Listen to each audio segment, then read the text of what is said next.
Communities through northern BC are bracing for what could be an unprecedented surge in resource extraction. While there may be opportunities for communities to benefit, and the Supreme Court of Canada has ensured that not all those communities will receive the same benefits.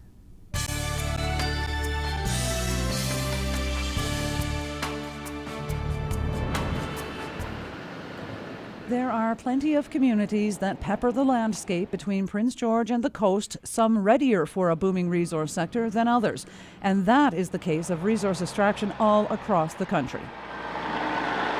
In some cases, quite positively. In the case of, I live in Newfoundland and Labrador, there's a very large nickel mine up in the north, a number of small Aboriginal communities along the coast, and the company is actually has a very high percentage of Aboriginal workers working at the mine.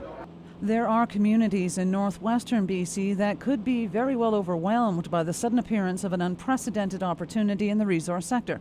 Greg Halseth has studied the impacts of resource development on many communities, large and small, and he says there are pitfalls. As opportunities come, have a strong sense of themselves and a vision for the future, a long-term future, so that they can choose wisely. Some opportunities might be those that they wish to take up. Some opportunities might not fit with their vision of who they are and what they truly value in society. Our communities are starting to actually benefit from the resources off the land. And so then what comes out of it is how you reinvest those benefits back into your communities. We can be a little more proactive around not having the same kind of experience we've had over the last couple hundred years. But not all the news is good for smaller, more remote communities as the resource sector makes its presence felt. I can go to that larger community, move to there out of my smaller place, commute to the same operation I was working at before, and it makes no difference to the mining company, but it does make a great deal of difference to my family.